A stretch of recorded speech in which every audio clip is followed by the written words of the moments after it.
Pois,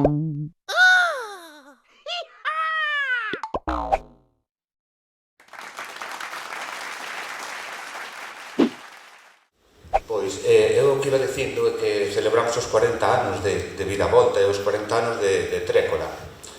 Eu, na miña investigación, eu son doutor en teatro de obxectos, ou sea, son o que investiguei un pouco a historia dos títeres en Galicia. Un pouco non, mogollón. Fiz moitas entrevistas aos principais axentes da cultura titiriteira galega. Eu teño como Trécora o seu inicio no ano 81. E di así Rafael Vázquez, ao que entrevistei, foi unha das últimas entrevistas que tuven. Deixoume moi impactado porque Rafael era unha persona alucinante. Rafael Vázquez de Trécora era unha das personas que, o sea, na miña investigación, que saliento como un investigador absoluto da cultura da comunicación a través das marionetas, non? E entón conta así: ao rematar a carreira, Fernanda Cabrera, máis eu, decidimos marchar a Barcelona. Fernanda estaba tola polas marionetas. Nunca lle preguntei por qué. E o Instituto del Teatro de Barcelona era o único sitio onde se podía estudar títeres. A min os títeres non me interesaban especialmente, eu fun por amor. Comenzamos o curso de títeres traballando dando clases nun instituto. Eu ia de cando en vez as clases de Tócer. Fernanda non faltaba nunca. Foi moi duro. Tócer era moi exixente, era enxeñeiro, todo en planos, proporciones perfectas. Tardabas un ano en construir unha marioneta e tardabas 4 en dominala. Despois de 2 anos en Barcelona voltamos a Galicia no verán de 1981. En un piso de Vigo, en Bouzas, montamos o que se chamou Crica. Era toda a xente que estivera no curso de Torce. Estaba Esther, Cabacés e Tatán, Fernanda, Elías, e tiñamos 2 músicos, violín e frauta. Estreamos en Cangas e despois creo que non fixemos nunca nada máis. Tatán volveu para Barcelona e nos fomos a Santiago. En Santiago, Fernanda quixo facer un pouco de Tócer, pero xa construiu as marionetas do seu xeito. Fixo variacións nas escalas, tiña unha cabeza moi grande, fuxía da proporción áurea que traía de Barcelona. Levounos a montar isto todo, levounos a montar un espectáculo que estreamos no ano 82. E isto é un pouco... Por outro lado, Viravolta. Viravolta, eu nacín en Viravolta como manipulador de xigantes e despois acompañando musicalmente un espectáculo, non? Sempre me preguntei, cando fixen o estudio, non? Sempre me preguntei que te levaba a profesionalizarte, non? No caso de Cucas tamén, sempre me chamou a atención, porque Cucas era moi polifacético. E voulle pasar a palabra a Ero, por ser o representante de Trécora, unha das compañías que hoxe cumple 41 anos, creo. Non, 40 anos. 40 anos da estrea do seu primeiro espectáculo. Contanos un pouco a tua impresión desde... Bueno, 40 anos cumple a compañía, eu cumplo 20 traballando neste. Eu poderei falar dos 20 últimos, un poquinho de antes, pero bueno, non sei, primeiro felicitar a todo o mundo, todos estes aniversarios que estamos levando, non? Tanto os monicretos, as compañías que están empezando a cumplir anos, empezan a pasar o tempo. Tienes o relevo xeracional, non? De unha compañía. Sí, tampouco te creas que lle dou moita importancia a ese feito. Quizás o máis sencillo para min, pois, ter todo eso cerca da miña, cando naces, empezas a viaxar, te vas nas furgonetas, esas nadales, dormindo nunha furgoneta, comendo nunha furgoneta de xira por aí, pois esas cousas que te quedan plasmadas, mollas, ten todo o pelo. É a que ten tamén tal, pero por demais tampouco creo. O sea, entonces non se te ocurriu acabar de electricista ou de administrador dunha empresa? Seguiches a Estela? Bueno, con 18 anos marchei da casa, o meu pai dixo, toma, unha marioneta, xa que vas por aí, leva unha marioneta. Sí, é verdade, non me contara, e dixome, no, pero non lle gustaba moito, nunca lle gustaron as marionetas, de feito sempre acabábamos discutindo polas marionetas. Non sei, non creo. Que, en fin, non sei, se sempre estiven cerca miñas, sempre me acompañaron e estiveron, e me deron todo o que teño. Tiñas de medo? As marionetas, non. Non sei, que máis...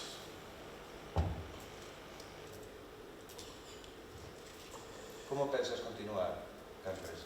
Como penso continuar? Pois facendo o que seguimos facendo, traballando. E en que nivel estás traballando agora? En que marionetas, tipo de marionetas? Pois penso que vai máis cerca de cada proxecto ten as súas necesidades, según o que queres facer, o que queras representar, pois, basicamente, buscas unha marioneta máis cercana. Ahora estamos igual acercándonos nun momento de cambio, tamén hai como non sei, veis unha situación así un pouco de falta de traballo, a nivel de falta de nivel de, non de nivel, de cantidade de traballo, digamos. Vemos que se cerraron moitas portas, e, por exemplo, boto de menos certos teatros, certos sitios que se abran as portas, que se poden ir a traballar, non? Poder facer os teus espectáculos. Para non ser moi forte, cada espectáculo que facemos, os autoxestionamos, polo tanto, invertimos os nosos cartos e non os xogamos nós. Non ter a posibilidade de desarrollar eses traballos en certos espacios a min dóme un poquinho. É unha cosa que boto en falta, quizás. A facilidade para certas compañías de acceder a certos sitios que non me faltan. Sí, eso tamén se queixaba un pouco tamén, Fernanda e Rafa, non? Bueno, sí, hablando con outros compañeros... Que foron eles, bueno, que eles foron uns dos que iniciaron moitos dos circuitos, non? Comentaba Rafa, tamén teño que decía Rafa que o peor era o equipo de sonido, non? Eso tamén decía Cucas. No, pero decía de que o difícil era a distribución, e iso que advertía, de que foron anos moi duros, porque cobrarle aos feriantes. Eles estaban acostumbrados ás comisións de festas a cobrar aos feirantes, non? E non entendían que nós éramos igual que unha orquesta, decía Rafa. Entón foron anos moi duros na distribución, e iso que xa había un camiño andado por Cucas, e xa non eran todos descoñecidos os títeres, porque a partir dos anos 60, nos que Barriga Verde deixou de traballar polas festas, que algunha vez viña un Gorgorito, un Castellano, a xente non coñecía os títeres. E era o peor que tiñamos era o equipo de sonido. Porque falando de equipos de sonido, voulle pasar o mando a Xulio de Viravolta, que era o encargado do sonido de Viravolta. Contanos un pouco, Xulio, desde o inicio, como foi. O inicio de Viravolta formamos parte, penso, do que era o movimento juvenil, cultural que había nunha vila pequena, donde non había nada. Pueblos non había teatro, non había música, non había nada. Entón, había que inventarlo todo. E un pouco este grupo, non sei como, empezou a tirar o mundo da marioneta, que había que unha festa de San Xoán, pois facíamos un cabezudo e o manipulábamos. Que facíamos unha obra de teatro, pois no medio da obra de teatro sempre había un pececiño que cruzaba dun lado para outro ou algo que se movía.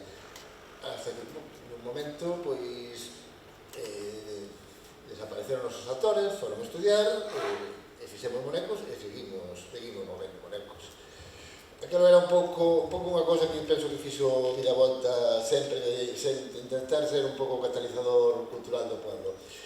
Despois, a raíz de montar o primeiro espectáculo, empezar a moverse, máis ben, a chegada a Mondoñedo, que eu non estaba na mini nese momento, marchei e volvín, pois foi cando un pouco nos dimos conta de que en realidade estábamos creando unha profesión que desaparecera, e foi casi unha decisión de profesionalizarse e seguir adiante, pero nunca deixamos o da colaboración e o do impulso da vida do pueblo, sempre nos interesou moito. Claro, con respecto ao Mondoñedo foi o primeiro encontro que hubo da Asociación de Titiriteiros Galegos, non, Tatán? Sí, eu teño unha fotografía mental do primeiro pasarrúas que fixéramos en Mondoñedo, que creo que hai fotografías por aí adiante, onde aparezo eu tocando un acordeón, xunto con Miguel, xunto con Cucas, que tamén estaba. En fin, é unha fotografía histórica, porque creo que era o primeiro pasarrúa conxunto que se facía entre diferentes compañías de títeres, non? E era unha época realmente moi ilusionante, porque estábamos a andar os primeiros pasos.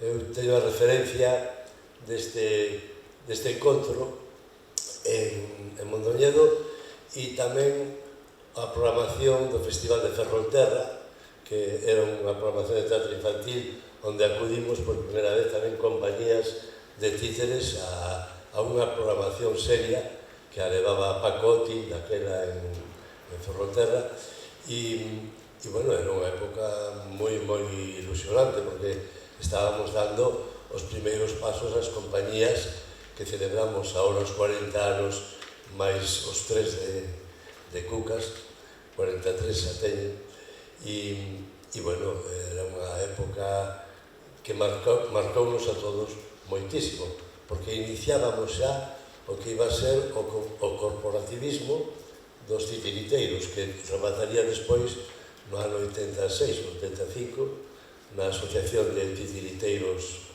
Galega, que nos reuníamos no sindicato en Santiago de Compostela e que estábamos buscando unha identidade para poder ser considerados e que non acontecera o que decías antes de que as compañías éramos como orquestas, é dicir, necesitábamos ter unha identidade para ser contratados. Realmente foi unha época extraordinaria. Estamos moi contentos, la verdade, de vir aquí a compartir tamén os 40 anos de Trécola. Acórdome moito de Fernanda, porque Fernanda era unha máquina de ilusión. Cando estábamos en Barcelona, falaba constantemente hai que volver, hai que facer, hai que volver, hai que facer. E de feito naceu Crica, como comentábades, pero bueno, tuvo o seu tempo, foi un intento que non chegou a consolidarse eternamente, pero sí que foi como unha especie de espita que daba a entender de que había moitas ganas, non? Fernanda Griso era extraordinaria, porque tiña unha forza como muller daquela época que era envidiable, non?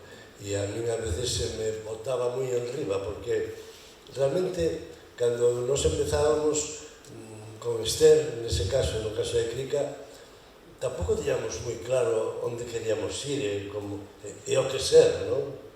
Era moi difícil definirse, pero Fernando tiña moi claro, sabía que quería ser e que quería que Crica funcionara como tal, e era quen tiraba realmente da corda.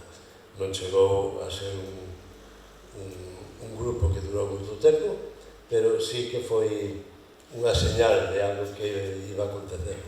Sí, de un signo, non? De un símbolo. Porque tiña moito carácter. Sí, eso era o que... Tiña moito carácter. Sí, era o que decían as boas linguas, non? E que se cabreaba moito, e Rafa botáballe aos títeres a culpa aos títeres. Sí, decía, joder, os títeres que acabrean dunha maneira, joder. Porque teña unha curiosidade, non? Porque cando Isabel, cando vos pensades que sodes realmente chegades a ser profesionales? Porque estamos falando de cumpleanos, non? No, estamos falando de cumpleanos de que cumplimos 40 anos o sea, Trécola. Non, pero falamos de cumpleanos como que unhas datas, non? E eu sempre, porque no ano 74 iniciou Ana Isabel Rodríguez de Teatro de Títeres Avantar do Carballiño, unha muller mestra, e iniciou un grupo de teatro de títeres para reivindicar o teatro en galego, escribiu moitos textos, está todo recollido, é moi interesante, pronto saldrá en Titiresante un artigo. E veña todo isto a decir de que cando é o momento de que considerades vos en Monicreque de Cuca, que foron os primeiros, teño curiosidade esa, de cando decides podemos vivir dos títeres.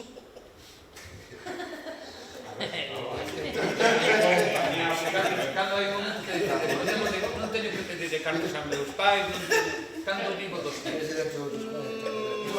Nunca. A ver... Bueno, vivir, xa. No, digo serio, acaban de prestarme un amigo 5.000 euros para tirar para riarte, porque tal, non sei xa que nunca. A ver...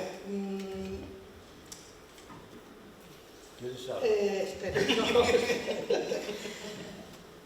Eu penso que, a ver, polo que eu recordo e porque tamén teño moita documentación. Cando nacemos casi todos éramos ou artistas ou universitarios. Normalmente estamos recellados, éramos xente nova e estábamos en esos momentos, normalmente. empezamos enseguida todos tivemos a intención de tomarlo en serio e profesionalmente. De feito, en moitas das nosas entrevistas de Tansarina, entrevistas de Trécola, entrevistas nosas, así das que eu recordo tal, hai sempre xa desde o ano 82, 81, 82 e tal, referencias a o crear mercado, o crear espacios para traballar. Hai, por exemplo, a intención de ser profesionales. Non o mellor, hai que pensar que en aquela época o mundo en toda a península, o mundo profesional e amador estaba aínda por facer, é dicir, a profesionalidade era máis unha cuestión moitas veces de actitude, de tomar en serio o traballo, etc., que a realidade legal. Pero sí que desde o primeiro momento, no ano 80 xa facíamos contratos de traballo. No 80 xa nos metimos no Sindicato Galego da Música, que era o único sindicato que nos admitira un pouco porque era o que había, que fundamentalmente eran músicos, pero bueno, que tal. Recordo que temos moitas referencias en prensa e tal, e o que pensábamos, aínda que non tiñamos unhas estruturas a mellor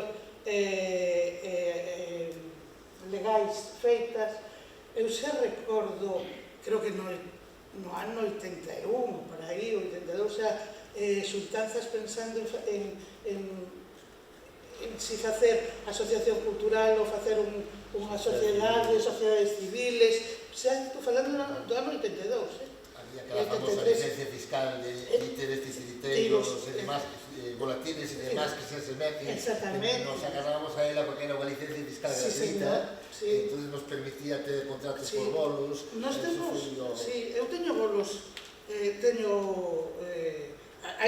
guardados os papeles dos bolos da cotización a Seguridade Social do ano 80. Color azul. Sí, color azul e outros amarelos.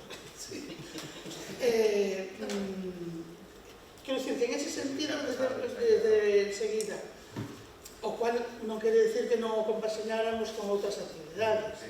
Eu, por exemplo, estaba estudiando, outros estaban traballando en cousas. Nos traballaron xente como Cecilia, que era locutora de televisión, ou López, que era dibuixante, como se chama, Olga, que era a secretaria de Comisións Obreiras en Galicia, Xerardo, que era realizador de televisión. Quero dicirte que estábamos moi vinculados en xeral en todas as compañías. E eso sí que foi desde o principio. Hai unha cosa moi graciosa, que estaba outro día mirando na prensa, que estuve baixando cousas, que xa desde o principio hai moitas queixas de a pouca axuda que hai desde a administración, non tanto no sentido de subvencións como de axudas para facer, porque nós empezamos casi todos traballando en como se chama, en festas, nas comisións de festas. O cual por unha parte estaba ben, porque solían ter cartos e pagaban ben, non eran tal. O que pasa que, sí, pagaban tan ben, o comisión de festas sea que a recaudación no bolsillo, e o primeiro que quería facer era sacar eses cartos do bolsillo todo o día con 3 millóns de pesetas no bolsillo que fago. O primeiro que facía era pagar e despois traballar. Exactamente, sí, por eso digo. E o único problema era que ás veces había moito barullo, te metían cos da música, estaban probando, te encordiaban, sabes, ese tipo de cosas. E traballábamos solo prácticamente desde o 17 de maio de das letras galegas, que normalmente se estreaba algo, hasta o 15 de setembro, que acababan as festas. Entonces, se te fixas, en moitas das entrevistas que nos fan a calquera de nós, é moi gracioso que hai moito interese en habería que convencer aos concellos e a xunta e tal de que hai que traballar nos colexios. E un pouco era que nos íbamos buscando a vida tamén, aparte do interese pedagóxico, que iso é outra cosa que teníamos que falar. interese tamén de abrir mercado aos colexios, a actividade todo o ano, porque ao principio tiñamos moi restringidas só as festas. Porque falando deso, está aquí, que pasa cando a un programador tal dice, hola, son de Trécola, son a compañía de Trécola, tal, levamos 40 anos de teatro. Contanos algo. Bueno, eu directamente non levo distribución e quería que falar máis iso. Pero supoña... A ver, vou falar de oídas. Vale. Pois eu creo que hai un cerramento hacia unha programación fora do normal, ou do máis vendible, do que eles consideran que é o máis tal. Xa dixen outro día falando ca rapaza esta da prensa que eu non sei, dudo se é unha cuestión económica, realmente faltan cartos, non se pode abrir todo o que se poida, ou simplemente que hai certos programadores que dicen certas cousas e non son capaces de abrirse a outro programa, outro tipo de cousas. Por exemplo, boto en falta o tema de Ourense, era un sitio onde sempre iba a Trécola, onde que lle ofrecimos, confiou en nós e nos permitiu ir ali. Para que unha compañía progrese, sea capaz de mellorar técnicamente e traballar en centros espacios, ten que haber a posibilidade de entrar. E que haya programadores valientes que sean capaces de arriesgarse e levar unha cousa que vale unha merda, ou non, non. Quizás eso que se preguntas. Sí, bueno. Non sei se te respondí.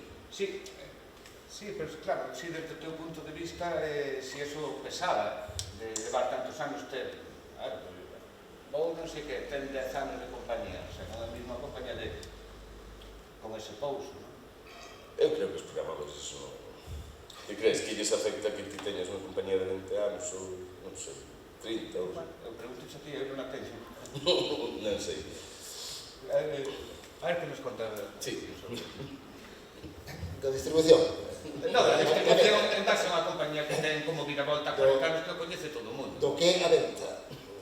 Vamos, non sabería dicir, nunca me diría moi, bueno, tampouco me diría moita distribución. Viravolta foi unha compañía que nunca supo facer distribución e a distribución foi cambiando e nós nos fomos adaptando, non había maneira. A distribución é completamente distinto. Os tempos do que eran as festas, de falar as comisións de festas, de enseñarse, de mandar unha carta, de mandar unha foto, o que agora é unha distribución. Como te despistes, ti chegas a falar co programador dos supostos circuitos e que pasa? Non, xa está todo coberto. Chegou o distribuidor, vendeu todo o paquete e ti quedaste fora. En verdade, nese tipo de sitio, eu creo que seguimos tendo un problema de circuito, porque moitas veces nos pensamos de querer vender algo que facemos a alguén que non interesa en realidade. En realidade nós queremos facer teatro, queremos divertir, queremos facer o noso, pero a xente o que quere é unha programación para os nenos, que teñen os nenos aquí, os nenos casi sempre por medio, o de que pensen con nós como un espectáculo de adultos, é unha cousa dificilísima. Entonces, sí, algunha vez nos foi mellor, cando había, se as cousas iban mellor, tal, pois podemos contratar unha persona para a distribución. Bueno, entón funcionaba mellor a venta, pero o resultado penso que non era tampouco, era bo porque vendías, traballabas e vivías, pero o resultado artístico tampouco mejoraba. Bueno, podo contestar que... Sí. Falar aquí, pues, sí. realmente se me preguntas como responden os programadores, pues lógicamente pues non respondo. Hai un silencio. Sí. Porque aí veño un pouco de o que falaba Julio, de o rollo artístico, non? E co referente ao problema artístico, eu veño observando, non? O sea, fixen un estudio tamén bastante decente, ou casi decente de todo, porque ven reflexar casi todos os cursos que houve en Galicia de títeres, non? E os cursos, sobre todo, importantes, feitos por UNIMA, feito por a Asociación de Titiriteiros. E de repente hai un parón. Hai un momento que se empezan a parar os cursos, empezan a deixar de facer cursos, incluso vos, que podíades cada un, seguramente, facer un curso ano, e estades perfectamente, supoño que capacitados, para dar cada un curso ano, non? Pois tratan unha vez un curso ano alá 4 días de manipulación de marioneta de fío, etc.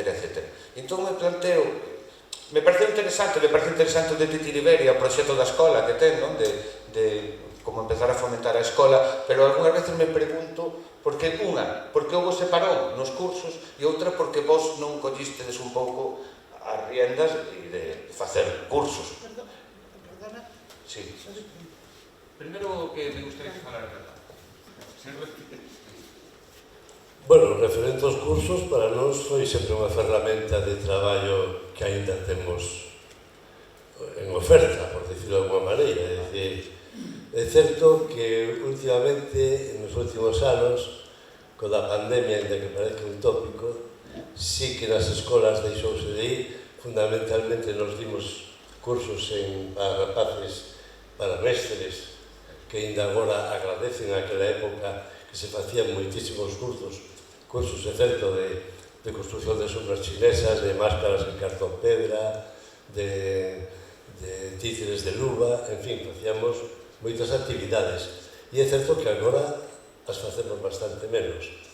Non me preguntei o porqué realmente, eu creo que por unha parte está a dinámica da propia compañía, a nosa compañía é unha compañía especial que ao marxe de facer títeres tamén facemos teatro ou outras actividades no audiovisual e creo que temos ese cupo xa é suficiente como para poder invertir máis tempo en dar cursos tamén ou polo menos fomentarlos, non? Ainda que xa che digo, seguimos ofrecendo os cursos e penso que hai unha carencia aí que é preciso cubrir. Outro día estábamos falando que na MIT, nun encontro que hubo interxeneracional, da posibilidade de que na propia ESAD houbera un aula dedicada ao mundo do teatro de títeres, que creo que é moi necesario. Están moi abertos a esa proposta.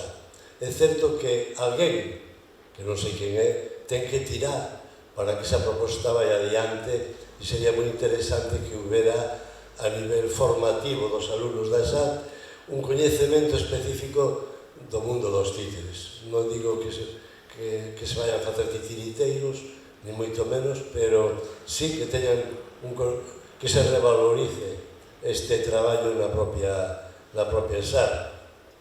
E probablemente de aí sería tamén un lugar común para poder dar cursos ás compañías a nivel institucional, por decirlo de alguma maneira. E despois que creo que cada compañía debemos potenciar a necesidade de formación, porque non existe unha escola de teatro de títeres en Galicia. Entón, sempre foi, en principio, como un recurso máis para que económicamente incluso a empresa poidese tirar para diante, non? E por outro lado, dar cursos de divulgación do traballo tamén e crear afición a manualidade de facer bonecos. É certo que sí, que últimamente, por lo menos na nosa compañía, baixamos un pouco, pero xa che digo, somos versátiles no aspecto de que facemos teatro, estamos no centro dramático, estamos noutro sitio, e creo que non damos pa máis tampouco, non? Pero sí que é necesario facer cursos. Contanos, Isabel. Non, que decías ti que non se daban... No, que non se reciben, que non veñen xente de fora a facer cursos, o sea, como... Pero ti dixeches que non nos dedicábamos a dar cursos. No, e que... Acabas de dicir... Sí, bueno, no. Pois iso quere dicir que había xente que non se dedicaba a dar cursos e outros sí que nos dedicamos a dar cursos. Vale. Durante 40 anos. E que, claro, que des por feito xa... No, eu non dou por feito, dou por feito de que ti ahora mesmo tecleas, o sea, eu, por exemplo, eu teño uns cuantos. Eu digo que dar cursos, pero eu falo de dar cursos para a renovación da profesión. Bueno, eso é o que falo. É que eu, tal como dixeches, parecía que a profesión non quería dar, non daba cursos nin... O que dixeches antes, sí. Por iso eu reaccionaba dicindo, polo que dixeches antes, eu reaccionaba dicindo, non é certo, porque sí, vamos a ver, nos, por exemplo, últimamente, a mellor damos algúns menos, en parte polas razóns que di Tatán, ás veces por estar liado con outras cousas, ou tal, pero iso non quere dicir que non se den cursos, é dicir, nos durante moitísimos anos, hasta faina, en este século XXI ainda seguíamos dando os cursos na universidade,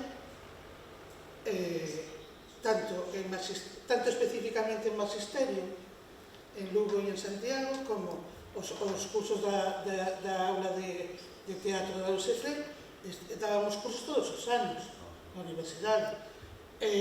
Cucas estuvo dando cursos no posgrado de teatro, daba os cursos de marionetas na universidade.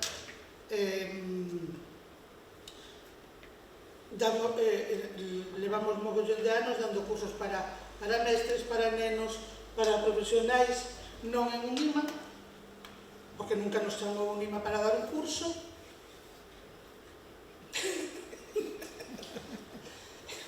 Damos cursos de cabezudos, moitas veces, e os resto das compañías tamén. É dicir, non está tan abandonado, non abandonamos tanto o ensino, moitas das compañías que estamos aquí, moita da xente que está aquí, e damos cursos moitas veces para nenos, e xa te digo, desde para nenos, para aficionados, para mestres na universidade, o sea que tampouco está tan vale, por eso decir, eu non sei, debo ter 4 follas de currículum de cursos. Xa pasaré. Bueno, por final se ficar así. Bueno, penso tamén que a falta de cursos tamén igual porque hai falla dunha asociación que potente todo eso, ou dun grupo de titiriteros que estén interesados en ter esa formación. Non? Igual é o punto máis... Sí, porque na época que, me acordo de pequeno, veu Jancé, me acordo que con Jancé por aí, xa había un montón de cursos, porque a xente interesaba. Non sei era mesmo que ten interés por eses cursos, porque os que teñen máis que organizar o chaval. O sea, non fai máis dun ano, bueno, fai 2 anos estive no País Vasco tamén facendo cursos. E eu que botei de menos organizado do UNIMA, a mí aquelo me parecía máis un centro de diserción que un curso realmente interesante como fabricar enlates, porque non había un titiritero. O que había era unha psicóloga, un que había outro que viña de non sei canto, outro dali, outro dalá, un mestre, tal, pero non había, era un curso interesante, non sei. Entón, creo que tamén unha cousa que non hai xente que lle interese facelos ou non teñen tempo. Sí que vexo que hai cursos, realmente en Asturias o ano que ven, ou este ano sei, uns cursos interesantes. Incluso, eu matizaría unha cousa, ás veces tamén penso que hai algo que o aprendizaxe no traballo cotidiano. Quero decir, por exemplo, nos, xente como era, como Borxa, como moita xente que traballou con nos, ás veces aprendes de outra maneira, porque aprendes traballando moitas veces o traballo de outros, ou eu con eles. Eso tamén é unha maneira de aprender, non é só...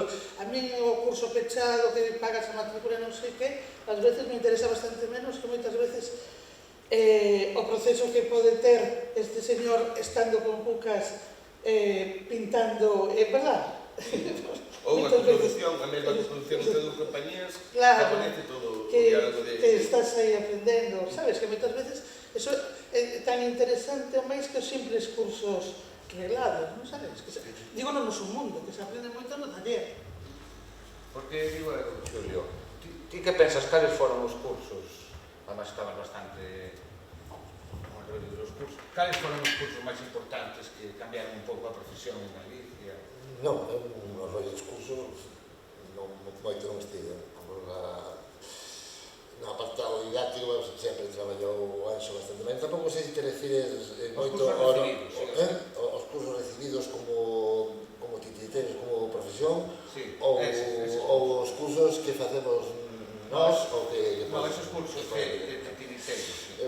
As partes de iluminación, a verdade, non participei moito de cursos, si fixen un curso de iluminación, e pouco máis. Podría falar máis Anxo, podría falar máis Pilar, que fixeron o que eran os cursos que organizábamos con Gidicaros, de construcción de marionetas, con Jan Fen. Entón, un pouco íbamos collendo, sí, eran... Eu creo que sí influían moito na nosa maneira de traballar. Houve algún curso que penso que sí influí moito na nosa maneira de traballar. Pili fala moito dun curso que fixera, non sei por que, con quen fora, pero sempre fala de que a súa maneira de falar o moneco, de proxectar, de interpretar coa voz, viña moito deso. Con Jan Feng, penso que tamén a manipulación sí nos millorou, sí que eran importantes, pero eran cosas así moi aleatorias que de repente íamos facendo e penso que sí iban calando. E despois está un pouco aos outros cursos, a posición que damos nós.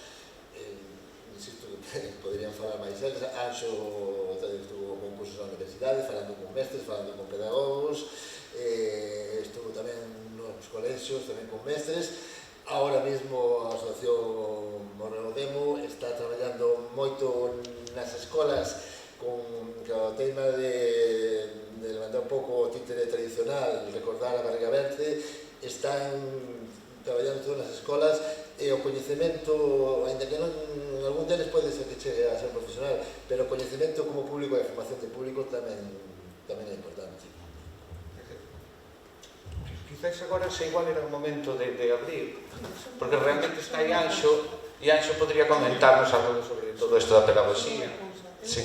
Eu citaría Peralta. Peralta. Eu penso que Peralta foi un antes ou despois de entender certas cousas, sobre todo no plantexamento tanto constructivo das marionetas, cando se empezou a facer un pouco de marionetas moito máis elaboradas ás veces, e o plantexamento, ainda que non tiveran nada que ver as cousas que se fixeron despois, exactamente, pero sí esa maneira de entender a marioneta e o traballo xa en sala para adulto moitas veces, eu penso que Peralta sí foi un referente, o mismo que Giri Llanos tamén.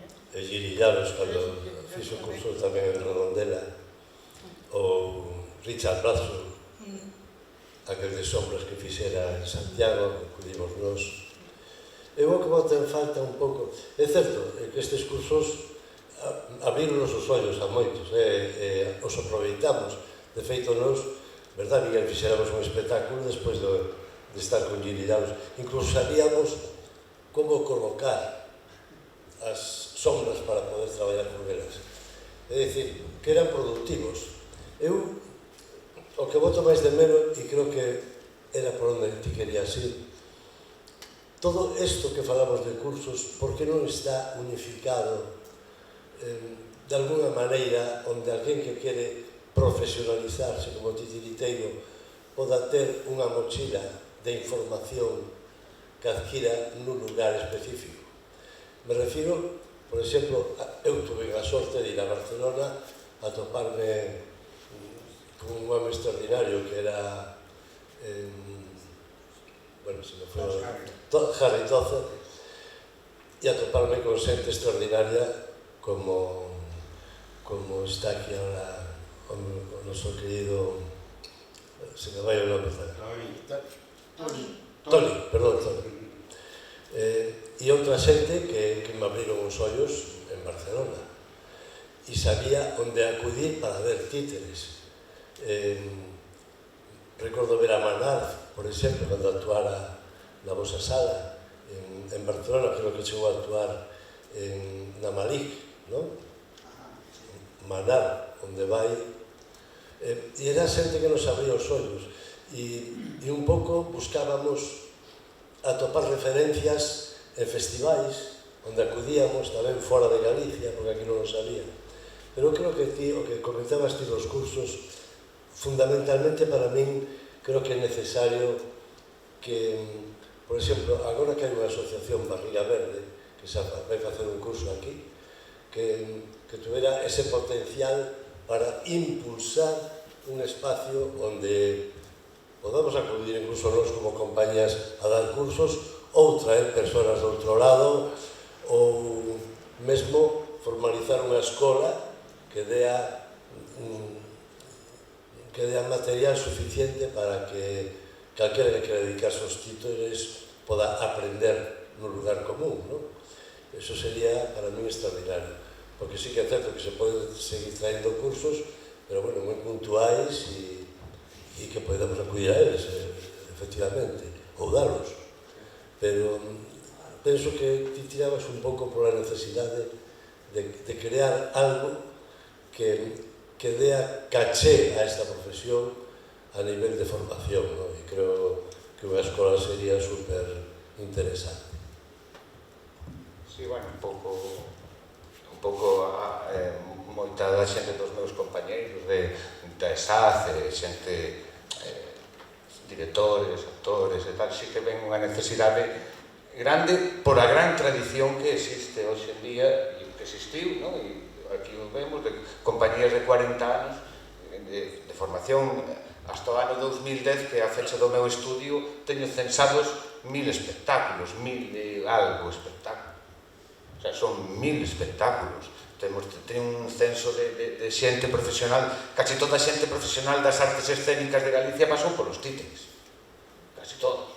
Siguiendo as voces de Cucas, manipulando aquí, músicos de renombre, artistas, moitos dos grupos tiñen asociados artistas plásticos, etcétera, etcétera. Entón, creo que, e a xente por aí na profesión cree que sí que xa é un momento, e hoxe Toni falando con el decía que é un momento moi dulce para impulsar dentro dunha institución, como creo que debe ser a ESAD, que haxe un departamento de teatro de obxecto, de teatro de títeres, marioneta, e sobre todo, polo que dixi tamén, porque eso a profesión tamén creo que a potencia e a legitima. Hai moitas veces, algunhas veces que conecto con xente europea, Bruselas, tamén ingleses e por aí, e están bastante tontos, pois, por exemplo, para xente que reciba axudas europeas que non teña as titulacións necesarias, ou non este sindicado nun sindicato de artistas, etcétera, etcétera, non? E non sei, aquí creo que nos falta en ese aspecto bastante. Non sei se Ero nos pode decir algo sobre os sindicatos, e ti que opinas de todo isto? Non sei, veño dunha autoformación, quero dicir, eu empecé dentro da rúa, traballando, o porque pude aprender cos meus pais, pero realmente a miña formación foi co público. Sí que nunca tiven acceso a unha escola, nin había unha escola realmente onde poder... Pois sí, me pode parecer interesante que existe unha escola, por suposto. E tanto me interesante me parecen os cursos. Me parece tamén máis interesante que haya títeres en moitos sitios e que haya moitas actuacións, non? Creo que todo é interesante e apoia o mundo dos títeres e fará que o mundo dos títeres avance. Ainda hoxe en día, hoxe falaba tamén e decía, é que claro, de repente en el audiolibro se colou moitísima xente, non? E moitísima xente que fixo daño no audiolibro infantil ou en outros ámbitos, non? E entón eu algunhas veces tamén me planteaba, sabendo a historia dos títeres en Galicia, non? De cantas funcións tamén fixeron daño. Fixeron daño á profesión. É dicir, se todos os fontaneros son chungos, cando chamas un fontanero, tiéndelas.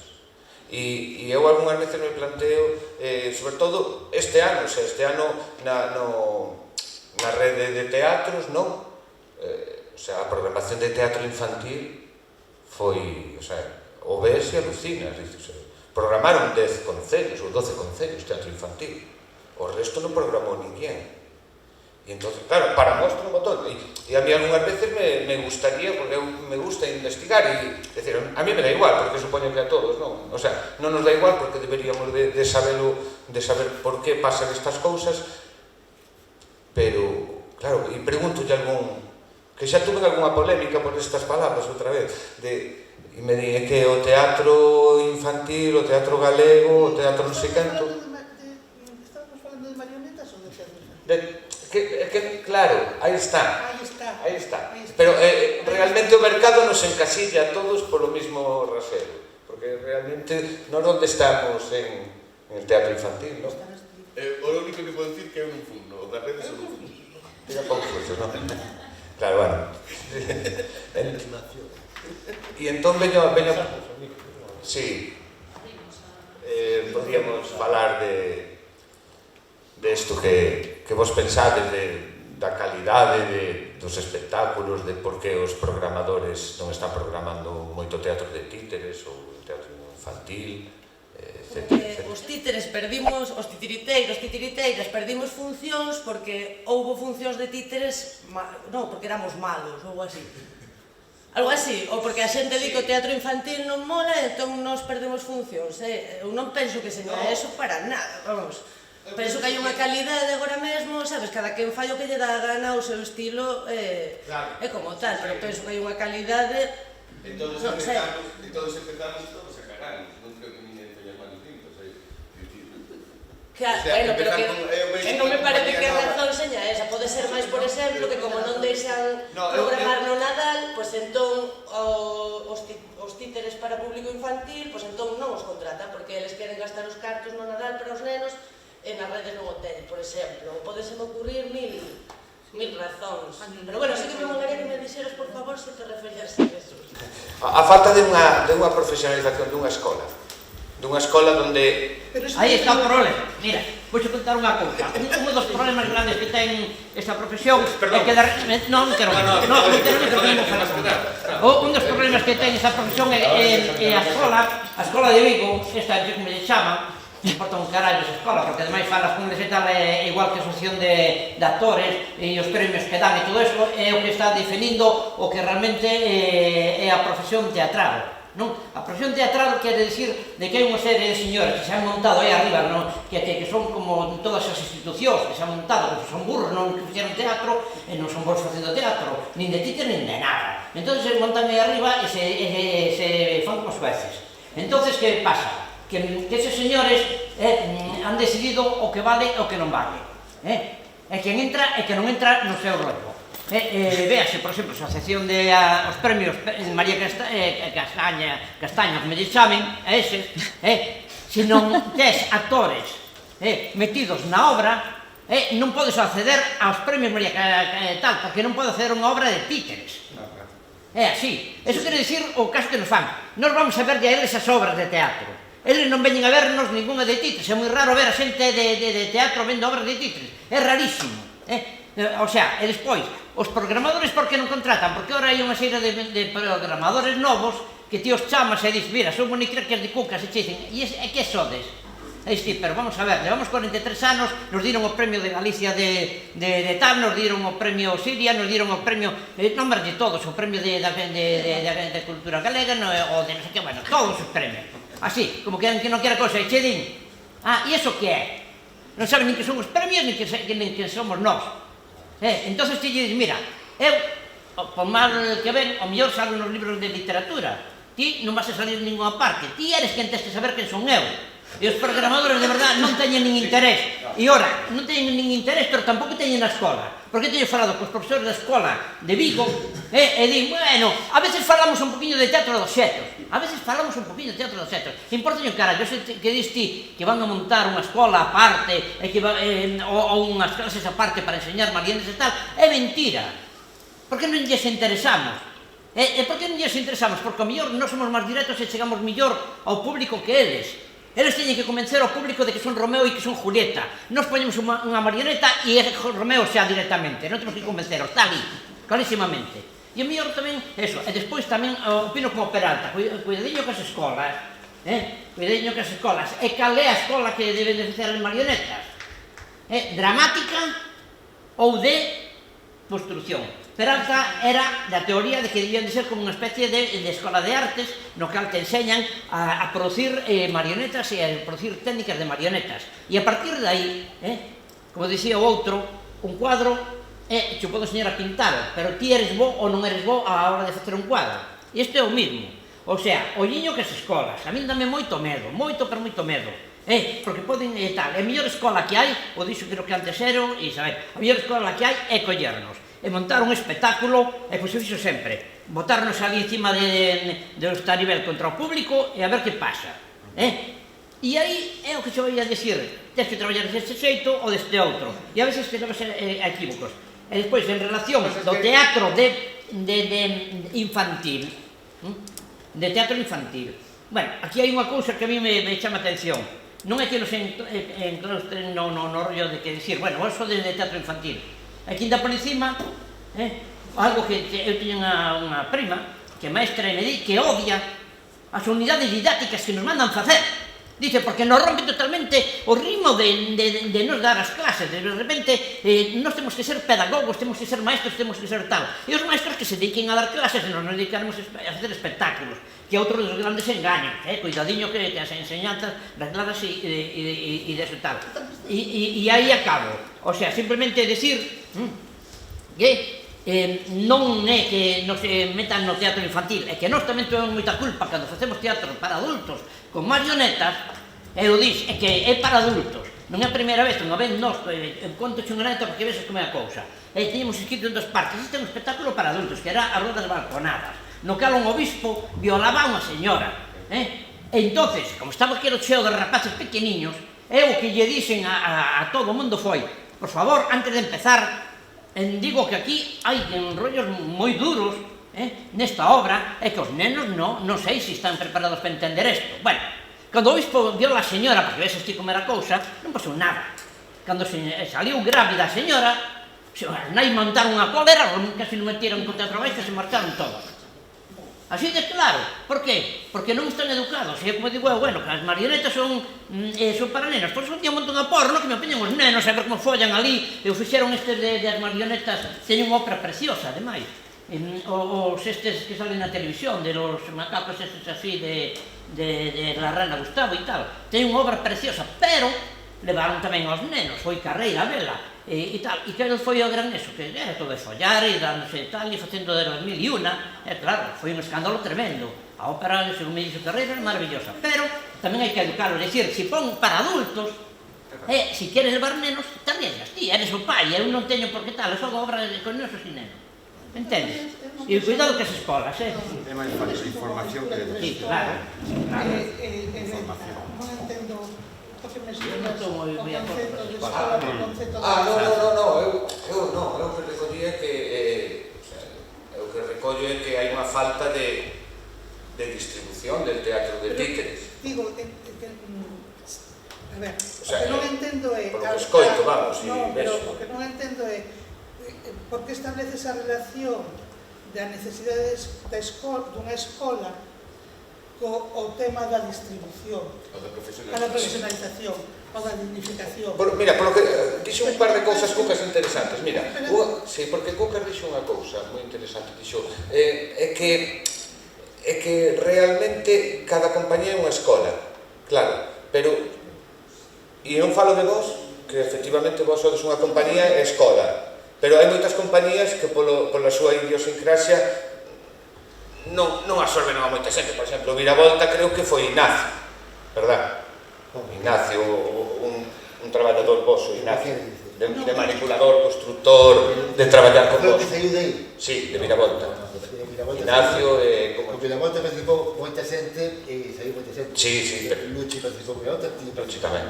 Luis Areán participou con Viravolta. Viravolta facía un pouco de catalizador e a través del saíron moitos artistas máis titiriteros que Ignacio. Sí, bueno, sí. No, bueno, eu considero Ignacio e Luchi, non? Somos os cursos que sempre organizamos as nosas asociacións para nós e que se siguen organizando de alguma forma. Hai estes días aquí, en Ferrol tamén hai algún convocado. Os que facemos de divulgación dos títeres nos colexios, en asociacións, esos tamén funcionan. O sea, hai xente na profesión que pasou por cursos deses, en concreto cursos de tanxerina e cursos nosos, seguro, a xente pasou por eso. Está o acceso á profesión por medio das domiciliariaxes, que se chama o traballo das compañías. Con Cucas un montón, con nós 3 ou 4. O sea, eu penso que é unha ratio de incorporación, de renovación da profesión que está bastante ben, quizás fixera falta algo máis, non? Pero a escola, que como ben decía Cucas, o da escola é un debate xa vello, de cando Peralta, a escola, a sección de títeres, digamos, na Escola de Arte Dramático de Galicia, que supón que salgan 6, 7, 8, 10 titiriteiros cada ano. Acabamos de xuntarnos aquí 16 e casi tiramos co auditorio. Imagínate, estamos 50. Claro, Dios. Casi ninguén é como a mí. sistema que hai hasta ahora, que sempre hai esa historia de que se di de que non hai unha renovación da profesión, si hai unha renovación da profesión, non a mellor tanto como podía ser, a mellor facía falta algún máis novo, non tantos vellos como estamos xa por aquí, pero bueno, está funcionando, hai incorporación de xente que marchou a Barcelona a estudiar no Instituto de Teatro, que volveu, que está aquí agora, e outra xente que foi e non volveu, porque non lle interesaba volver. Temos os casos de Trécola e Cachiduro, por exemplo, onde aí xa, se non tivemos que inventar a profesión, agora ven a segunda generación, aí sí que se un oficio como aprendemos carpinteiros. Xa hai fillos que era a forma habitual de, por lo menos nos títeres tradicionais, incorporarse a profesión. En Asturias coñecín unha rapaza que andaba detrás dos títeres, fixemos contacto e fai pouco se me dixo que estaba en Madrid con outra compañía. Unha compañía profesional se había interesado, había de falar con eles e está traballando con eles. O sea, que o interés, se ti queres formarte, podes ir a rúa, podes buscar unha compañía que te acolla, podes facelo das mesmas formas. Sabes que lle boteo de menos o mellor? Que non haya máis espectáculos no Centro Dramático Galego. O mellor, máis que serían máis instructivo e mellor que houbera máis espectáculo. Desde que se montou o Centro Dramático Galego, creo que solamente houve 3 espectáculos no Centro Dramático. E se van alá uns 30 e tantos anos. E isto sí que é grave. O sea, eso é outro debate tamén que habría que... Tamén. Supoño que todos estes debates pasan por unha cousa que falou antes Edo, que é do asociacionismo. Bueno, sei. Creo que eso tamén é un... Porque, bueno, tamén hai outra cousa, o Centro Dramático Galego tamén moitas veces, non sei como... Na historia tamén foi un pouco o que foi arrasando un pouco a compañías, o sea, que traballar no Centro Dramático casi obligaba como a cerrar a compañía ou a romper a compañía. En un país como o noso, que no Galicia Pro deste ano había 102 compañías apuntadas, das cales faltaban a maioría das que traballan habitualmente. Estou falando de todo.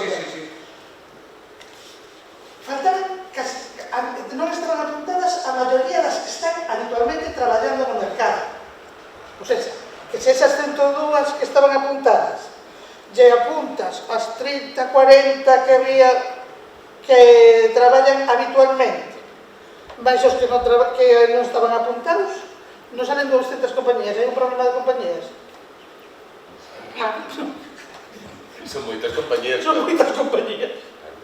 Entonces, da igual, o Centro Dramático non está arrasando ninguna compañía.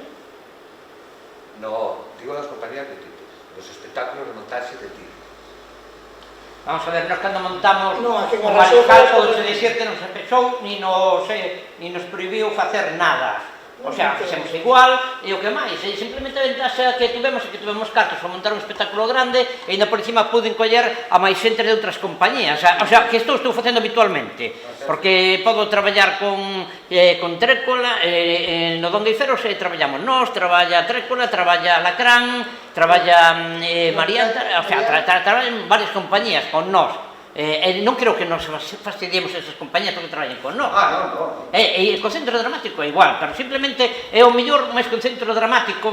Unha vez eu falando con, que despois, claro, botaron enseguida, marchou e tal, falar con García Iglesias, e García Iglesias xa o teño convencido e estábamos falando de montar non un centro dramático, un centro de títeres, para facer como centro dramático e tal. Eu xa tiña pensado, bueno, todas as compañías e tal, unha Fernanda, outra Trécola, o sea, bueno, a Tansarina e tal, xa tiña pensado, cada ano unha vai a ter polo menos un espectáculo, ademais de suas exposicións e tal e tumba. Bueno, despois carallo, García Iglesias marchou, non sei que carallo pasou, se ganaron tripartitos, non sei como fora a cousa, pero a cousa non seguiu adiante, pero se estaban casi convencidos. Ahora, ao mellor tamén non hai que meterse no Centro Dramático, ao mellor hai que exixir de que tamén fagan unha produción así a lo bestia, porque esas producións incluso pitan e funcionan. O sea, estar durante 3 meses diante da Catedral de Ourense, facendo o mismo espectáculo, tendo cheo todos os días, ao cabo de 2 anos, volver a estar 2 meses máis, e seguir tendo cheo todos os días, Eso quere dicir que se ti faz unha cousa que tal, a xente chega aí, o sea, o que non vale, a mellor na distribución e tal, o saben saber, o saben todos os que producen, que distribuyen. Se vas un día solo é unha anécdota. Se en vez de ir un día, se potenciara estar 4 días con un mismo espectáculo no mesmo sitio, entonces eso xa sería outra cousa. E se habitúa a xente como antes, cando ti falabas de xeneración nós, de Ferrol, que se chamaba así aquilo de que levaba Paco. Bueno, pois aquilo, claro, se creaba un ambiente, se creaba tal. Entonces, a xente ao estar tal, como cando hai o Festival de Redondela, como son eses días e tal, todo o mundo se volca en elo, pero o resto do ano, mellor Redondela base, e a mellor tes 4 personas de espectadores, tío, sabes? O sea, é así. Pero por qué? Porque para que haya espectadores hai que crear esa sensación de que os circuitos funcionan. E hoxe en día creo que non hai circuito en ninguna parte, e os programadores, bueno, os pobreños fan o que poden e son como son. Volvo un pouco a mesma, e logo non hai unha necesidade de asociacionismo para reivindicar todos estes problemas. Non hai unha necesidade de asociacionismo para Si ahora con internet nos poñemos xuntos, falamos, facer asambleas. Claro que hai unha idea de asociación. O que pasa é que non nos preguntes a nós, porque nós estamos na proximilación. Nós estamos xa no final. Houve asociacións que duraron anos, eu personalmente non estou para pelexar por unha asociación que se leva 20 anos a cousa que funcione porque non me queda. A mellor si fala con Ero ou fala con xente un pouco máis nova, claro que hai unha necesidade de asociacionismo, claro, que cando tivemos asociacións funcionaron, creamos os circuitos de furabolos, se non houbera o asociacionismo non existirían, un montón de cousas non as conseguiríamos, pero vamos, esa necesidade eu a vexo, agora o impulso non é. Sí, non. ¿Puedo decir una cosa? Sí, claro. Vale. Bueno, digo, por exemplo, a mí sí que me molaría que hubiera un colectivo, non sei se unha asociación legalizada e toda a historia, pero sí un colectivo. Pola miña parte, intentei no último encontro en Mondoñedo, fixéronse grupos de traballo, unos grupos de traballo no que non se fixo absolutamente nada, porque eu paseime un traballo da miña parte que eu dixen, eu vou facer isto, fíxenno, e que me dixo a xente, ai, mándanos o que fixeches. Eu dixen, non, eu non mando nada, porque este traballo é meu, que fixeches ti? Cando ti me mandes o que fixeches ti, eu mandote todos os meus contactos e todo o meu traballo. Aí quedou, non hubo máis conversa nese grupo, nin en outro que saiba eu, o sea, non hubo ningún máis traballo. Entón, penso...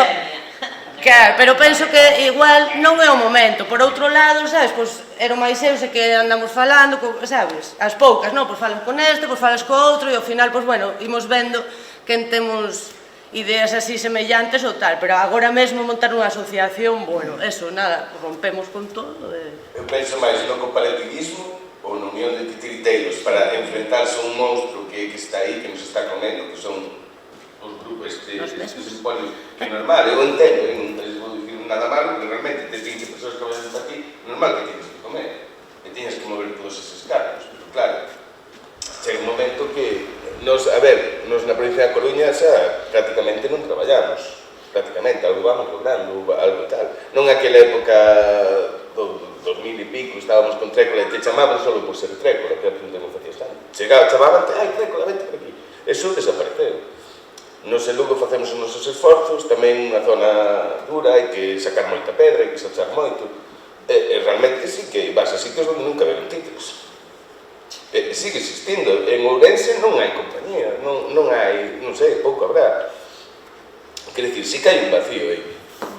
Pero quere falar que pasa? Sí, me tiene que hablar como veterano tamén que tengo un pouco de experiencia en esto, pero quería comentar, quería hacer una defensa de alguna manera no de las escuelas, de que haya enseñanza en las escuelas públicas de marionetas, ¿no? Porque yo al principio, cuando estaba más implicado como compañía, que estaba en el mercado, digamos, pensaba un poquito como Cucas, ¿no? Que oye, pues esto nos quieren imponer una forma, estos institucionales, porque claro, ya estábamos nosotros en el mercado libres, luchando allí a nuestro aire y teníamos una épica que vivíamos de esto, ¿no? Pero mirándolo con distancia, de pronto uno ve y dice, caramba, claro, yo me he apartado un poco de la práctica titiritera diaria, ¿no?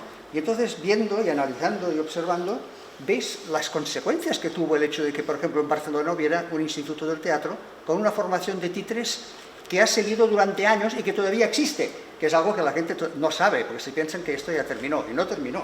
Ahora está subiendo otra vez, ¿no? Y entonces, fijaros, aquí mismo, Tatán, Fernanda, ¿no? que salieron del Instituto del Teatro de Barcelona y que después vinieron con esta ilusión y esta fuerza, y que aquí fue como pequeñas bombas que explosionaron aquí, ¿no? Pero no solo esto, porque el Instituto del Teatro hizo los festivales, y los festivales fueron verdaderas escuelas en aquella época que no había nada.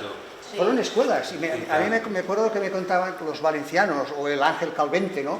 Me decía, yo cuando fui a Barcelona y vi, no me acuerdo qué espectáculo, cuál vieron y tal, dice, alucinamos, pero estos son títeres, esto, y todos los valencianos o los murcianos que iban, o andaluces que iban allí al festival en aquella época que no había casi nada, y veían aquellos espectáculos y quedaban alucinados, ¿no? Y allí surgieron muchas vocaciones. Y claro, y fíjate que esto fue el Instituto del Teatro. Pero ¿por qué el instituto? Había que pensar por qué en el Instituto del Teatro de Barcelona se crearon estas dos escuelas, la de títeres que hacía el Carbonell y la del señor Tosser. Claro, era otra época. Era una época en la que los que eran directores del Instituto del Teatro, como el Germán Bonín, y luego estaba Joan Baixas, que corría por allí también, aunque no era profesor de entonces, ¿no?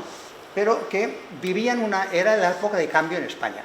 Era la época de la transición, o pretransición, que era antes incluso de la muerte de Franco, y después ya la época de la transición, que de pronto se vivía un deseo de cambio, y allí hubo un interés por las marionetas, por todo lo que era diferente al teatro de texto, todo lo que era la tradición.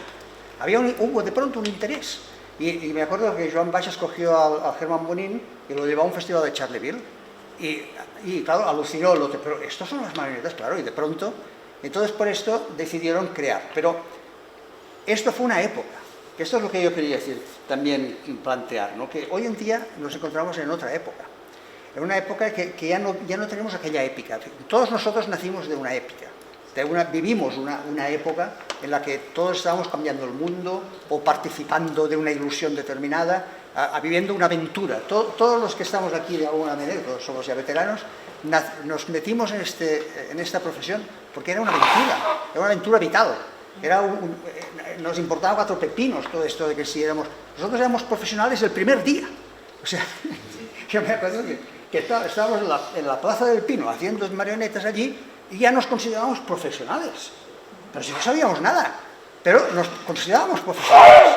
Y así todo el mundo, no éramos solo nosotros, todo el mundo. O sea, ya éramos profesionales, ¿no? Claro, esta época de ilusión, de épica, de cambio y tal, esto ya no existe. Esto pasó, esto se vivió en los años 70, 80, 90 cada vez menos, porque ya empezaron las modernidades y tal, y a partir del siglo XXI esto ya se ha venido abajo. Entonces, fijaros que además coincide en que hubo un bajón de vocaciones y hubo un bajón de nuevas compañías y tal, ¿no? Entonces, claro, la época actual, es lo que decía también, toco un poco, ¿no? La época actual ya exige títulos y formación, y exige otro tipo de cosas, porque la época esta no existe. O sea, hay muchas épicas. Hoy en día, digamos, se ha fragmentado esto. Y todos los artistas nacen y se hacen porque cada uno tiene su locura particular o su cosas. O sea, y por esto también, ¿qué pasa con los títeres? Que ahora hay una mezcla de cosas impresionante. Y no podemos negarnos a ello, porque en el fondo es fruto de este fraccionismo, de esta fragmentación que ha habido de las ilusiones, de hacer cosas diferentes, de trabajar con materiales y tal, ¿no? Entonces, por esto vemos unas situaciones en las que de pronto hay mucha gente joven que hacen cosas que ellos lo llaman teatro visual o no sé qué, pero que en el fondo pertenecen a este sector también, ¿no? Pertenecen a todo esto, ¿no? Pero ellos no lo saben tampoco, ni nosotros lo sabemos, ¿no? Entonces está fragmentado esto. Entonces, claro, la importancia de que haya centros de formación, porque el Instituto del Teatro, fijaros que no solo tuvo influencia en toda España de radiación, sino a través del festival hasta que terminó, sino que ha ido generando constantemente nuevas generaciones. Y es verdad que salían muy pocos, algunos años salía uno, en otros años salían 4, ahora pues igual salen 5 o 6 cada promoción. Pero si vais sumando los años esto, oye, pues Esto explica que haya, por ejemplo, en Cataluña haya una serie de compañías súper profesionales, no sé si muy interesantes un poco, esto ya no me meto, pero que son de un profesional de rigor y tal, ¿no? y que trabajan por todas partes y en el extranjero y que bueno, tienen una formación actoral y titiritera. ¿No? En fin, quería comentar esto y claro, entonces la importancia de que realmente se hagan esto, que las escuelas de arte dramático, pero eso es muy difícil ahora, porque antes había estas épicas, había estas mentalidades nuevas, ahora no, entonces claro, ¿cómo se hace esto? Bueno, tal vez también la importancia, fijaros, de centros que han nacido, que han hecho una labor importante, por ejemplo, el Topic de Tolosa, ¿no? Por ejemplo, ¿de qué viene? No eran titiriteros, eran gente que venían de fuera de los títeres. Y, por ejemplo, bueno, vosotros también, ¿no? El ejemplo de Comba Campoy, ¿no? Que ella tampoco viene del mundo de los títeres, viene del mundo de la producción y del cine, ¿no?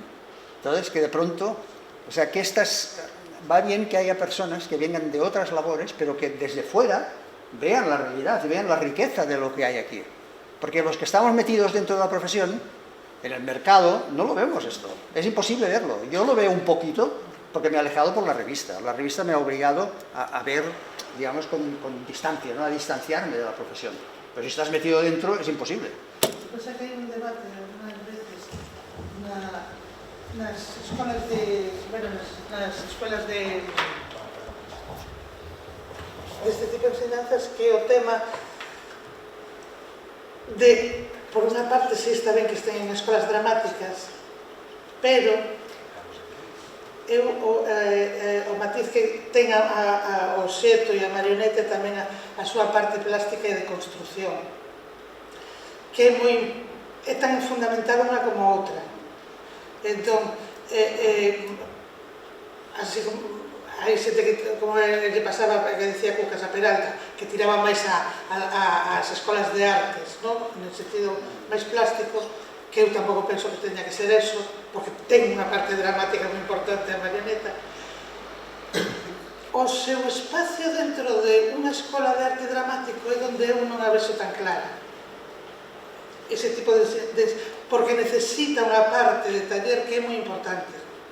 Porque, ainda que sí hai experiencias nos países do oeste, que había os que construían, os que cosían, os que manipulaban, etc., realmente os espectáculos de marionetas son moitísimo máis enriquecedores aos de obxetos cando o individuo, o actor tamén controla, polo menos non ten por que ser un gran constructor, pero a mellor estar no proceso constructivo. Aí hai unha parte que o mundo plástico é moi importante no mundo das... E aí é onde a mellor non sei por onde tirará a experiencia que está montando agora Juan en Alcorcón, a ver por onde... Eu, polo que vin así un pouco por tal, noso proxecto que tiñamos na Casa dos Monicreques era non facer unha escola, era facer un espacio, un centro no que había un pouco parecido ao que está montando a Tartana, no que habería, pois eso, ensino para o que falaba para rapaces, xente que os achegas ao mundo da marioneta, a xente profesional, pero aos profesionais, ao que quería aprender de maneira máis profesional, o plantexábamos máis como un concepto máis de meritorio ou de como se chama? Non me sale. De estudiante, de becario, en certa medida, en ese sentido, non? Que sería, a mellor, pois, a mellor ter que se fai moitas veces en Europa, ese sistema, non? Que 2, 3 personas, a mellor por ano, que están becados ou que traballan ou que sexa, e traballan no taller, traballan nos espectáculos que se estén producindo, de maneira que farías como un ensino un pouco máis personal, pero que tal vez na nosa profesión pode ter máis sentido, ás veces, que unha escola reglada. Eu cando falo do ensino reglado non estou en contra, ás veces parece que estou en contra do ensino, ni muitísimo menos. Pero cando me dan medo, ás veces, é o que tamén decía que das escolas, é ese sentido de xente que sale sin nada, aprendendo 4 cousas aprendidas de sempre os mismos profesores, de sempre o mismo tal, a un mercado que non existe, que é moi precario, é onde eu vexo dificultades nas escolas regladas. Porque hai unha cousa, non? Que o mercado moitas veces hai que crear a necesidade. Os grandes produtos se venden porque te crean a necesidade. Si comías unha onza de chocolate, fixeron a nocilla, que la untas e tal, non. Entonces, eu creo que a nivel de teatro de obxectos de Galicia non se creou esa necesidade. Mira, hubo unha idea ao principio, cando se montou a Escola de Teatro, o Centro de Teatro, me chamen, de Asturias, era moi curioso, non? Porque non o facían como se fixo aquí na escola esta, entonces facían o seguinte: de repente aos alumnos se agarraban e levaban, por exemplo, el Tervino estaba 3 meses enseñándolle, por exemplo, lección. Despois chamaban a Mario Gas lle enseñaba como de moverse por tal, despois chamaban a Planella, decía de vos tal, e iban así como cursos tal. Pero eso de todas funciona ou non funciona? Esa pregunta, a mí donde me funciona o da escola sería eso, facendo espectáculos e aprendendo facendo espectáculos e tal, e despois ti dixeches, os festivales se aprende máis indo a ver, por exemplo, vas a Redondera vendo as cousas que hai, se aprende máis incluso que estando nunha escola, increíblemente. Para ver se están os festivales, son así de importantes, porque é o que te abre máis miras, é o que te abre máis tal. Eu nos festivales estou de acordo, máis que e é a verdadeira escola, aí aprendido de carallo nos festivales. E sabes, por exemplo, que...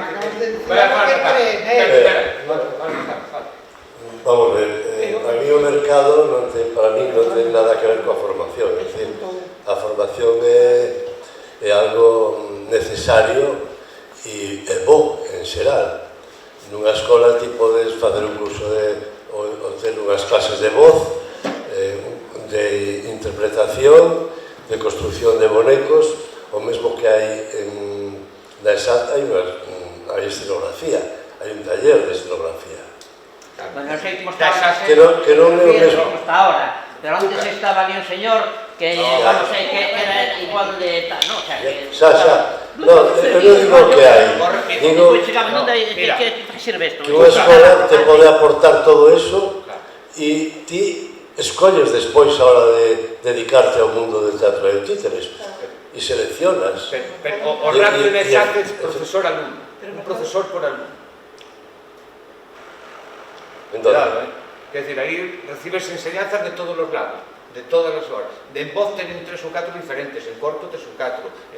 Se quer dizer, o enriquecemento. Ti cando coles a unha persona que vende a xarte ven con unha formación de baile, de canto, de voz, de corpo, de cuanto, a la hora del títere, cambiache moito tamén o asunto. Que non... Porque despois... Son ferramentas. Son ferramentas que ti as podes usar a hora de elaborar un espectáculo, evidentemente. Claro, pero tes que telas. Sí, tes que telas. E adquirilas. Eu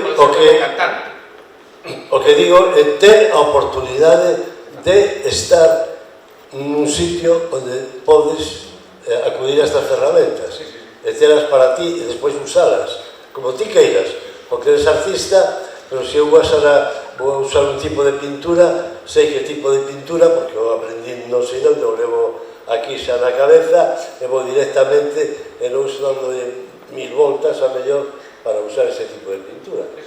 Pero eu entendo, Cucas, que é moi difícil que a ESAT asuma unha asignatura de títeres. O digo por as conversacións que tuve con profesores, non sei, os profesores dali e tal, non vou dar nomes, pero é unha cousa que che di moitas veces cando falan das marionetas, esas cousas, se ve, por exemplo, cando se dan os premios os premios de Barriga Verde, se chaman así, non? Estes de tal, e che din que a mí me dixo xente da escola e xente de Sura e tal, que non daban os premios porque tiñan moito texto. E eu dixo, coño, Non leron La Fiesta del Dragón, ni o Rei, ni cosas así. O sea, porque eles, eses señores que deciden, que me vai enseñar a mí un señor que decide que unha obra de marionetas ten que ter pouco texto e que ten que ser unha cousa máis práctica, que ten que ser tal. Pode ter ou non ter texto, podo facer un Hamlet con marionetas, ou podo facer La Fiesta del Dragón, ou podo facer as coplas a la morte de su padre de Enrique. O sea, pero por eso os profesores eses que poden dar eso... Sen olvidar sempre de que a marioneta, o títere é movimento. Se ti faz un Hamlet e a marioneta, o movimento da marioneta non ten a mesma forza que o texto, estás errado. Bueno, pero non dixen o contrario, todo o contrario. Non, pero quero dicir... Pero que acho que non se lle pode sacar a marioneta, non se lle pode dicir que non pode ter texto. Soporta perfectamente un texto de aquí a pasado mañana. O sea, así de largo. Insisto, se vai acompañada da alma do moneco, que é o movimento. Hombre, por favor, claro. Tamén un actor se o pos ali e tal, como, bueno, hai que ler a Gordon Craig xa sabes eso, pero tamén un actor o pos ali e se non se move e é unha boca parlante, hostia, non grandes que me coñace tamén, non? Claro, é o que me refiero. Sí, claro, sí. Quería comentar que efectivamente na formación de calquera individuo, en calquera faceta, pois están moitos apartados e moitas patas, non? E efectivamente na formación de cada un de nós pois contribuiu favorablemente, sobre todo ver teatro, nos festivais sempre hai a oportunidade de ver cousas novas, cousas que te abren a mente, e é unha plataforma de crecemento persoal de alguna maneira, sexas despois titiriteiro ou sexas carpinteiro ou boticaria.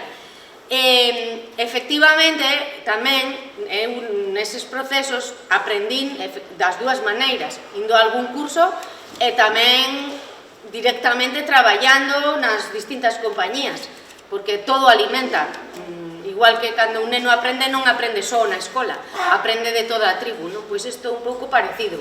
Entón, todas as patas axudan. Na Asociación Morreu o Demo, por eso abrimos estes espazos de conversa, non só hoxe, sino tamén nas charlas posfunción. Cando traemos un artista de fora, queremos que veña e realmente teña unha interrelación importante con todos os espectadores, cos profesionais, que dea cursos para a xente que non ten nin idea, dea cursos para a xente que realmente xa está moi introducida nos títeres, e incluso fale coa xente directamente, o artista coa xente.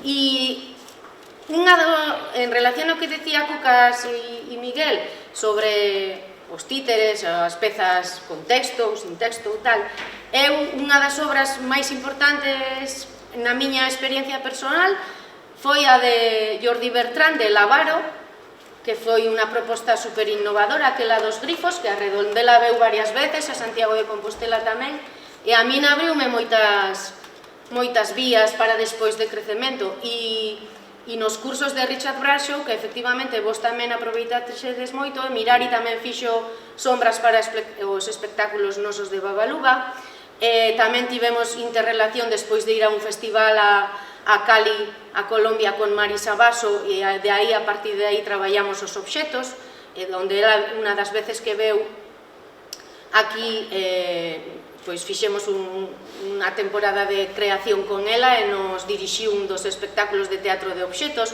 ou seja que non só aprendemos nun sitio, todas as partes e todas as patas alimentan, entón todas son importantes. E agradecer que viñerades aquí, seguimos a conversa, pero como eu estou na produción e entro e salgo e ao mellor pesco partes de conversa e outras non, quería deixar esta parte un pouco recollida. E eu quería facer un pequeno apuntamento histórico, aunque xa Toni o adiantou, que neses anos aos que nos estamos referindo, o nacemento das nosas compañías, pois era un pouco esa efervescencia cultural que había, cultural, social, política, que había en todo o Estado. Entón, os que tiñamos esa edade que ainda dábamos corrido diante dos grises, porque era así, pois buscamos esta salida porque outras eran máis peligrosas, moitos de nós. Sí, moitos de nós fomos por aí. Creo que ese agromar así das compañías e de outros grupos de música e tal teñen moita relación con eso. e como referencia histórica nos primeiros encontros de Mondoñedo. Recordo a un titiriteiro dos nosos, que é de bastante altura, que houve que axudarlo a levantarse un pouco para poder agatuñar por unha parede para arrancar o cartel de a Rúa do General Franco. A memoria é o que ten. Queda aí. Eso queda aí. Pues nada, entonces creo que damos por concluido esta interesante cumpleaños de Treco de Viravolta. Esperando los títulos tamén. Mira, unha cosa que quero dicir. A nai del era matemática. Esta señora é museóloga, ese é bibliotecario. O sea, hai un nivelón aquí tamén, a nivel de escolas e de títulos universitarios de carallo, de títeres. O sea, que tampouco non son burros, Sí, unha cosa moi importante, quería decir unha cosa moi importante. Eu sou mestre en Eu quería decir unha cosa moi importante. Estamos en Riacho. E eu creo que xa vai sendo hora... Eu penso que estamos en Riacho, eu penso que xa vai sendo hora de empezar a reivindicar a figura dun señor que se chama Rafael Dieste, un señor que se chama Urbano Lugrís, e todo o que foi, supuso as misións pedagóxicas e os fantoches en batalla e o teatro de títeres de Rafael Dieste na República. Pois